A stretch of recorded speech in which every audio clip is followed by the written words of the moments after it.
Guardians of the Galaxy. I saw this movie on opening day. I was really excited to see it because, as much as I love Marvel, I love the movies. I go to see all of them like a typical nerd. I was really excited for this, mostly because of the fact that it's the comedy Marvel movie. That's how it was debuted in the original trailer. The second trailer was funny. It's supposed to be a funny film, and that's why I was so excited. It was also just all new characters for the most part. We saw like it still connects to like the Avengers and stuff, so we see certain characters that we've seen in other Marvel movies. So that was cool, and I was excited to see that one. I think that was in the first trailer too. They showed a character, and I was like, okay, so it ties in to certain things we have already seen. Because I was very curious with it being Guardians of the Galaxy. I knew they weren't going to be on Earth, and I knew whatever they showed, I knew that wasn't Earth either. They look like humans at least, so I knew it wasn't Earth. They just look like humans because they need human actors.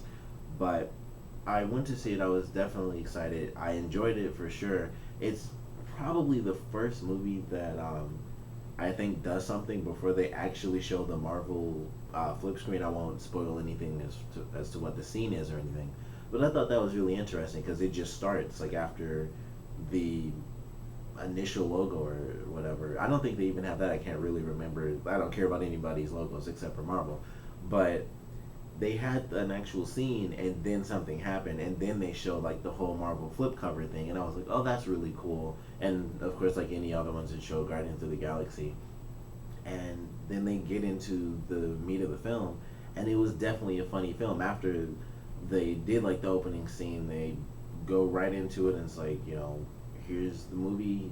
We show like the main character is of course Chris Pratt. That's why he is Star Lord. That's why he was basically the first person they showed in the trailer, aside from the bad guys.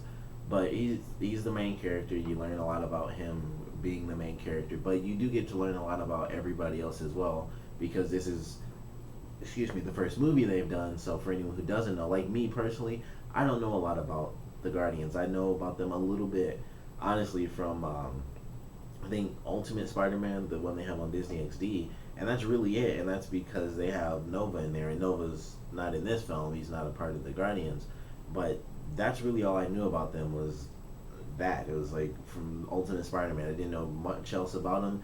They they kind of don't really get any love, which kind of sucks, especially after seeing this movie. It's like it really sucks that they never did really get any recognition as far as the animated universe and stuff like that. But this is a great first step, and now that it's out, of course, it's going to be like, let's make a show all about the Guardians. I'm sure at some point that's going to happen.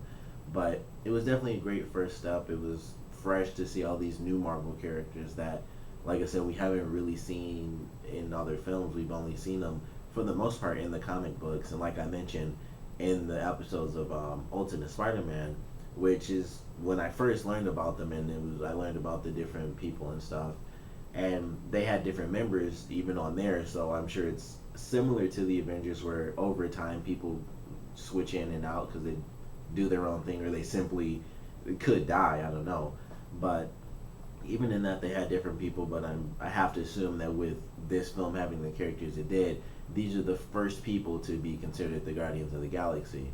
And it was definitely good. The movie had its really funny moments. I think all the characters were well done. Um, like I said, Chris Pratt being Star Lord, that was pretty cool. We learned a lot about him. He's a silly character. One of my favorite things about him is that he's the basically reference center of the entire film, because he grew up and basically he just references a ton of stuff, and I won't get into why because it would be slight spoilers, but he puts in a lot of references. They have a ton of other references, which they do sometimes through music, which I really enjoy. The music in the movie is really well done. It's like a lot of classic music and stuff, so that's cool. But the references are really funny. Like, for people who are really, really young, they won't get a lot of the references because some of them are to movies that came out in like the 70s or 80s, and it's like I know them because I watch a bunch of just random films that are really popular. It's like, well, I want to see why it's so popular. So I got a lot of the references, but for really little kids who just want to see space and all that, they won't get it. They'll get like, and this isn't a spoiler, but they get Ninja Turtles because Ninja Turtles is currently on right now. So everyone would pretty much get Ninja Turtles. A lot of people would know a lot of the music, even if you're younger. You probably heard it at some point.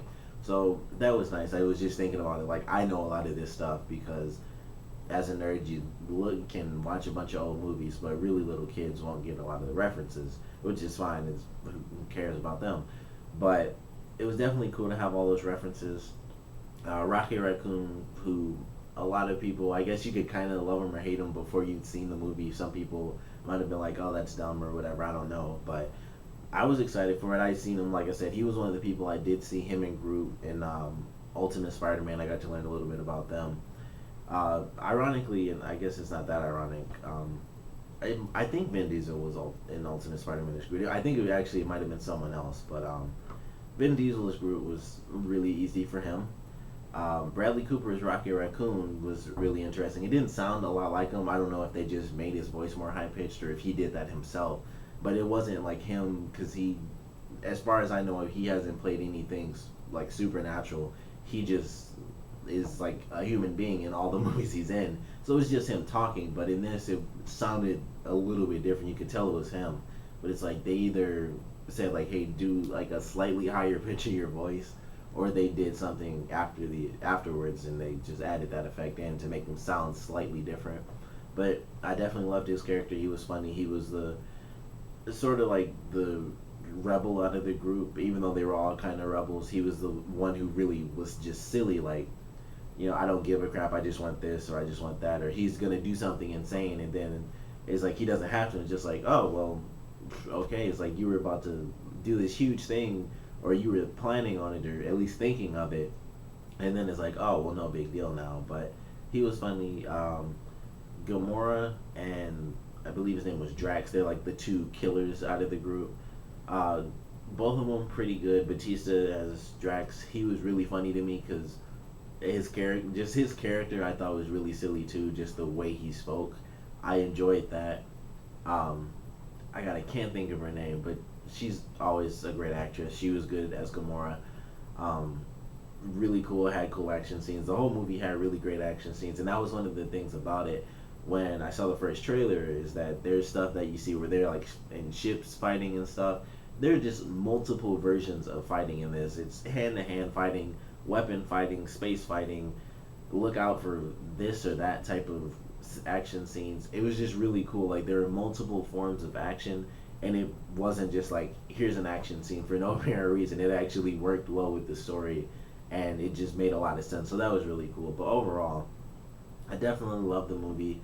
I don't know what they're planning to do as far as extra films with the Guardians, if they're gonna try to bring them into like Avengers 3 or whatever, who knows. I'm sure they will at some point. It'll be like it's real Galactus, and I say that because we've had Fantastic Four 2, which was like smoke Galactus, but like real Galactus is coming, and we need everybody, and then it's just like here's Guardians of the Galaxy, and maybe not X-Men or Spider-Man or anybody but the Avengers, but here's Guardians of the Galaxy and the like couple of Avengers we have now, and that's Avengers 3. But great film, definitely worth checking it out. If you're watching this, you probably already saw it for sure, but of course comment below, let me know what you guys thought of it, your favorite parts of it, your least favorite parts, and whenever they decide to do a sequel for this, because they've made a film, they're gonna make a sequel guaranteed.